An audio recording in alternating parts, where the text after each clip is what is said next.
زید صاحب،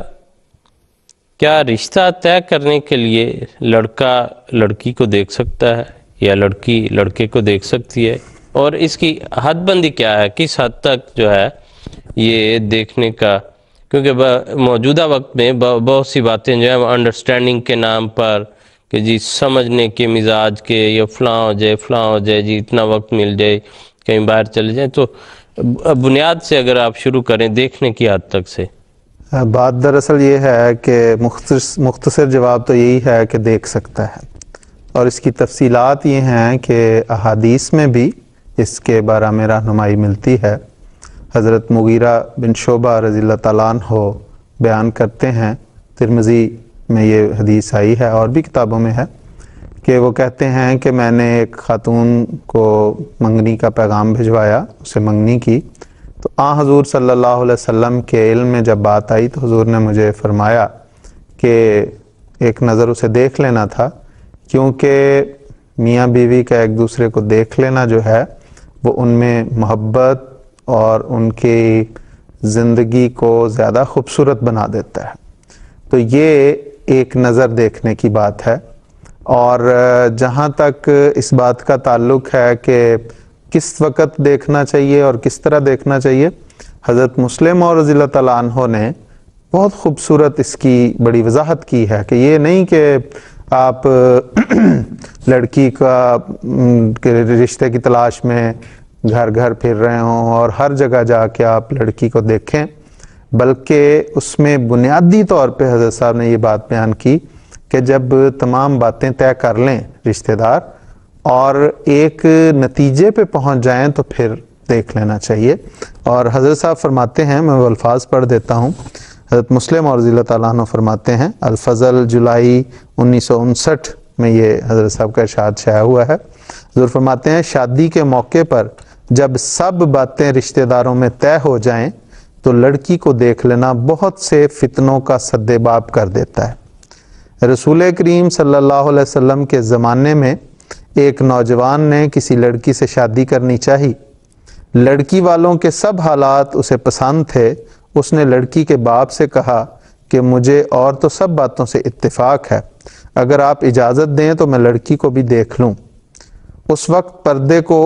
کا حکم نازل ہو چکا تھا۔ لڑکی کے باپ نے کہا میں ایسا کرنے کی اجازت نہیں دے سکتا۔ وہ نوجوان رسول کریم صلی اللہ علیہ وسلم کے پاس گیا اور اس نے عرض کیا کہ میں فلاں لڑکی سے شادی کرنا چاہتا ہوں، اور تو مجھے سب باتیں پسند ہیں، میں صرف لڑکی کو دیکھنا چاہتا ہوں۔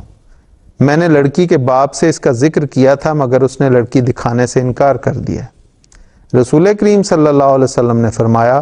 اس نے جو کچھ کیا ہے غلط کیا ہے، شادی کے متعلق اگر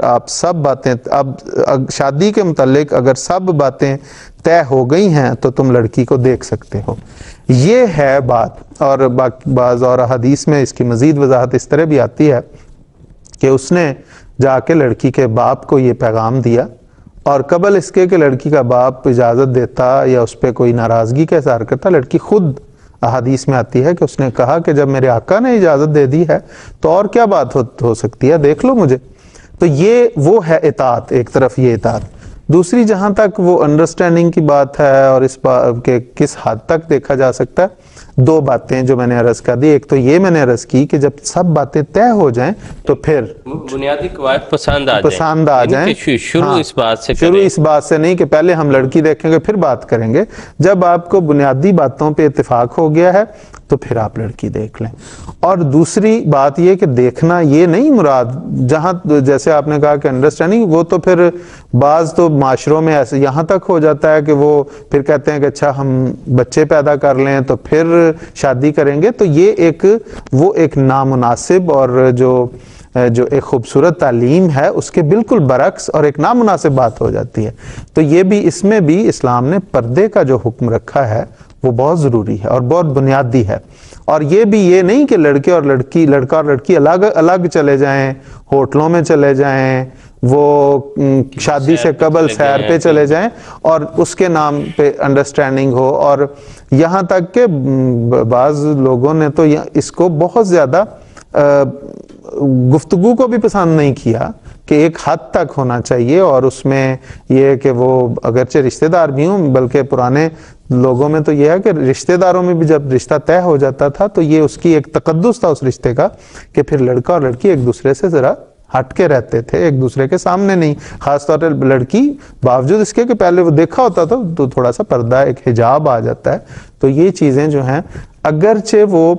شریعت کا اس طرح حصہ نہیں، لیکن معاشرہ جو ہے، معاشرے کی جو باتیں ہوتی ہیں وہ بھی